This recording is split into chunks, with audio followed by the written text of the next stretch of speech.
Hello friends, welcome to my channel. So friend, इस video में हम आपको बताएंगे कि जो आपका सेकंड प्रोज है द मार्च ऑफ माइंड। अगर आपका ये क्वेश्चन आता है तो आपको इस क्वेश्चन को पॉइंट्स में बनाकर लिखना है। इससे क्या होता है कि जो आपका क्वेश्चन है वो इफेक्टिव बनेगा एंड जो एग्जामिनर होता है वो पॉइंट्स के थ्रू ही आपको नंबर दे देगा।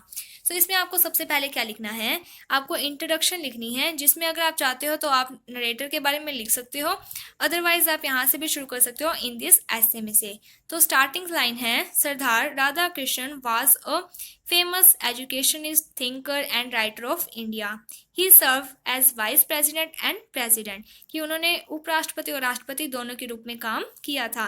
इन दिस ऐसे, इस ऐसे में he discuss the problem of India after independence, कि उन्होंने इंडिया की जो प्रॉब्लम्स है जो कि इंडिपेंडेंस के बाद आई थी उसके बारे में डिस्कस किया है।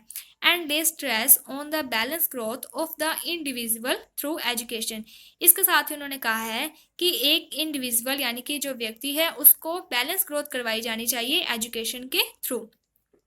इसके बाद आपको क्या करने हैं कि आपको यहाँ पर पॉइंट्स लिखने हैं। तो आपका जो फर्स्ट पॉइंट होगा वो होगा चैलेंज ब्रिंग अवर कंट्री। तो आपको इसमें कौन सी बातें लिखनी है, तो आपको ज़्यादा मतलब प्रॉब्लम्स नहीं देते हैं, तो आपको जो आपने 1 वीक में से पढ़ा है आपको उसी में से जो आंसर है वो आप लिख सकते हो। तो सबसे पहले आपको बस पॉइंट्स का ध्यान देना है। तो आपका जो पहला पॉइंट है वो ये होगा चैलेंज ब्रिंग अवर कंट्री, कि चैलेंज कौन कौन से हमारी कंट्री में आए थे। तो इसमें आपको क्या करना है कि जो आपकी 1 वीक में जो सेकंड पैराग्राफ दिया गया है, पॉलिटिकल फ्रीडम वाज ब्रॉड, तो ये वाला यानी कि आप ऐसा कर सकते हो कि आप फर्स्ट और सेकंड जो पैराग्राफ है वो दोनों ही पैराग्राफ इस पॉइंट में लिख देना।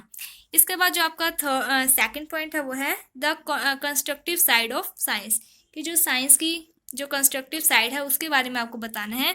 तो आपको क्या करना है कि यहाँ पर जो थर्ड पैराग्राफ है कि doctor Radhakrishnan believe that scientific and technological study develop in us, ये वाला जो पैराग्राफ है वो आपको लिख देना है। इसके बाद जो थर्ड पॉइंट है वो है the real aim of education, कि जो एजुकेशन का रियल एम है वो क्या है।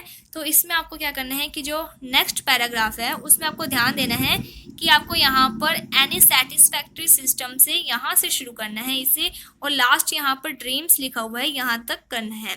इनडिफरेंस नहीं लिखना है, सिर्फ ड्रीम्स तक ही आपको लिखना है। इसके बाद जो आपका फोर्थ पॉइंट है वो है cause for unrest among student.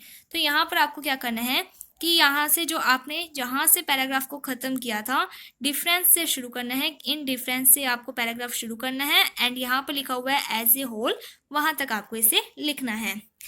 इसके बाद जो आपका नेक्स्ट पैराग्राफ है वो है the role of teacher in universities.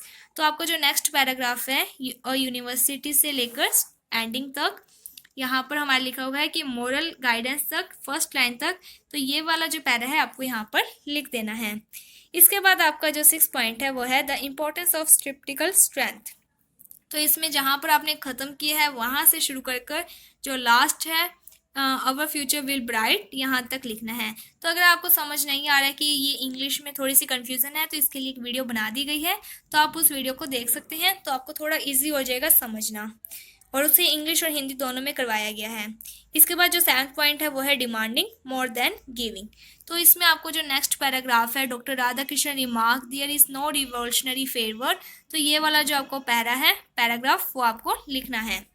इसके बाद जो नेक्स्ट पैराग्राफ है वो है लर्निंग विदाउट बीइंग कल्चर। तो जो लास्ट है पैराग्राफ वो आपको लिख देना है।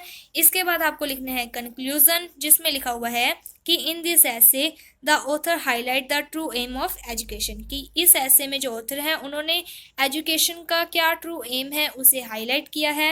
इट इज़ द एजुकेशन, की एक ऐसी एजुकेशन होनी चाहिए विच प्रोवाइड, जो कि प्रोवाइड करवाए कंप्लीटनेस, की इंसान को पूरे तरीके से पूर्णता प्राप्त करवाए, and meaning of man life, और जो मैन की लाइफ है वो मीनिंगफुल बन सके।